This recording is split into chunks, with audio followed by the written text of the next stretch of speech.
안녕하세요. 위대장센터의 위장관 외과 수술을 하는 외과 의사 김유나입니다. 소화기내과 상부위장관 파트를 맡고 있는 홍지택이라고 합니다.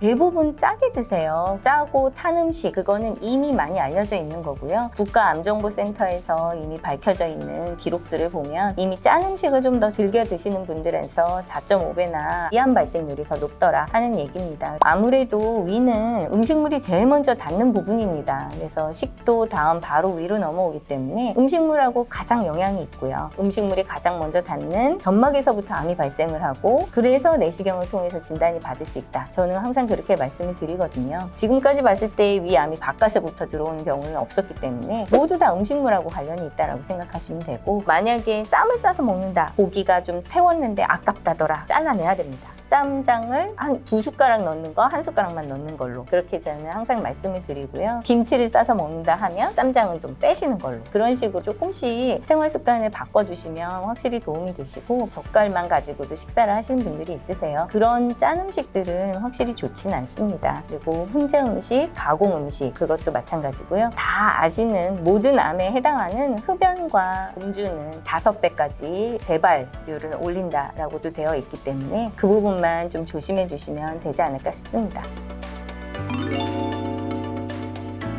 탄산음료 드셔도 됩니다. 보통은 뭐 수술했다고 해서 아예 못 드신다, 이렇게는 아니고요. 오히려 이제 위의 운동성이 떨어지시는 분들이 있으세요. 위를 잘라내고 위 신경도 절제가 되기 때문에 한 3개월까지 또는 6개월까지도 위의 운동성이 회복되기까지는 시간이 조금 걸립니다. 그럴 때 위에 음식물을 잘 씹어서 내려가야 되는데 안 내려가고 하나의 덩어리로 위석이라고 하죠. 돌같이 되어 있을 땐 돌들을 좀 부셔주세요 라고도 하지만, 치료의 한 방법으로 코카콜라 드세요 라고도 합니다. 거꾸로 얘기하면 그거는 치료제가 될 수는 있겠지만 그만큼 세다는 얘기겠죠. 그래서 가능하면 안 드시는 게 좋고요. 이제 드시더라도 그렇게 소화가 너무 안 되거나 할 때는 한 번씩 드시는 거를 말릴 수는 없지만, 오히려 이렇게 거꾸로 잘 생각해 보시면 치료제가 될 정도니 엄청 위에 부담이 되고 센 거구나 라고 생각하시면 될 것 같습니다. 탄산음료를 좀 이제 습관적으로 드시는 경우들이 있는데, 위석이라는 큰 돌이 있는데 그거를 깰 정도로 탄산음료가 좀 세게 작용을 하는 경우들이 있습니다. 그래서 만약에 그렇게 소화가 안 되시면 탄산음료를 계속 드시는 게 가스도 유발할 수 있고 다른 증상을 또 유발할 수 있기 때문에, 만약에 그런 것들을 습관적으로 계속 하시고 계신다면 진료를 좀 받아보시는 것도 좋을 것 같습니다. 탄산음료라고 하는 게 그거를 드시고 나면 꺽하고 트름을 하고 그게 시원하게 내려가는 것 같다라는 느낌이 있으시는데요. 트름할 때 식도로 공기나 산이 같이 올라오게 되죠. 이제 식도 건강에도 안 좋고,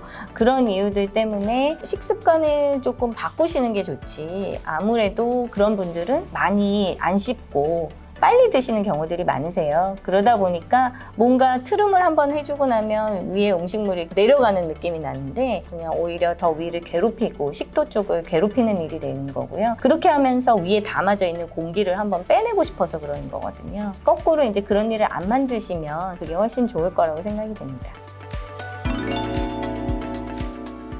위가 무력증이 오는 경우들이 있습니다. 실제 제 환자분 중에 17살인데 엄청 말랐는데 계속 다이어트를 해야 된다, 아이돌이 되고 싶다 하는 환자가 있었는데, 그 환자는 먹고 토하고 그런 과정도 있었고, 안 먹다가 폭식을 하게 되거나 하는 일 때문에 골반뼈까지 위가 내려와 있었어요. 위는 근육으로 되어 있기 때문에 위 건강을 살피지 않게 되면 폭식할 때마다 풍선이 불고 나면 다시 똑같은 모양으로 안 되는 것처럼 위 무력증이 생기는 가능성이 높습니다. 이제 그럴 가능성 때문에도 다이어트 할 때 아무것도 안 먹는다? 이거는 저희는 추천드리지 않고요. 그래서 폭식 안 하게 해야 되는 거고, 마찬가지로 위가 많이 늘어나 있을 때 이제 다시 줄어들게 하거나 그때 뭐 식사를 다시 한다든지 했을 때 위 산이나 신경 관련해서 운동성이 확 떨어지면서 구토를 할 수 있습니다. 저는 이제 주로 환자분들이 왔을 때 얘기하시는 게 출근하시면서 커피 한 잔, 담배 물고 딱 그렇게 하시거든요. 습관 자체가 그러신 분들이 위암이 많이 생기세요. 그래서 아침에 일어나면 물 한 잔이라도 드세요라고 제가 꼭 말씀을 드리고요. 그리고 공복에 담배 피우시는 거, 공복에 커피 제일 안 된다 이렇게 말씀을 드리는데 그 이유 중에 하나도 이제 다 산을 많이 유발하는 거예요. 나는 식사 대용이 될 것 같다라고 생각하시는데 오히려 이제 산을 많이 유발하는 탄산, 오렌지 주스 그런 약간 시큼한 것들을 먹으면 속이 시원할 것 같고 하지만 오히려 이제 속이 많이 쓰리는 일들을 만들어주게 되고요. 그래서 이제 제가 말씀드리는 거는 뭐라도 하나 드시고 커피를 드시든지 드시고 과일 주스도 드셔라. 그래서 항상 그렇게는 말씀을 드립니다. 산을 유발할 수 있는 레몬, 귤, 오렌지 이런 것들도 물론 그렇고요. 감, 공복에 드시는 경우는 위에 산하고 작용해서 덩어리를 유발하는 경우도 있어서요. 공복에는 조금 피하시는 것도 좋을 것 같고 바나나 같은 경우도 간편하게 휴대하기 좋아서 공복에 드시는 경우들도 있는데 마그네슘이 좀 많아서 공복에 뭐 드시는 것도 괜찮지만 심혈관 질환이 있는 분들은 조금 주의하시는 것도 좋을 것 같습니다. 재발 안 하는지도 많이 걱정들 하세요. 다 똑같습니다. 결국은 식습관 잘 유지해서 생활 습관을 좀 바꿔주시는 게 좋고요. 82세 수술하신 분도 내가 이제 건강해져야 되겠다라고 하셔서 새벽 4시 반에 선유도역을 5km 정도 걷는다고 하시더라고요. 그렇게 하고 식사도 천천히 하시려고 하고 맵고 짠 거 덜 드시려고 하는 분도 계시더라고요. 그래서 그렇게 잘 도와주시면 훨씬 더 건강한 생활을 유지하실 수 있을 거라고 생각합니다. 저희도 열심히 노력하고 환자분들께서도 도와주시고 이러시면 더 좋은 결과 있을 것 같습니다. 11주년 정말 진심으로 축하드리고 앞으로 환자분들도 항상 건강하시고 저희도 열심히 노력하겠습니다. 위 대장센터 화이팅!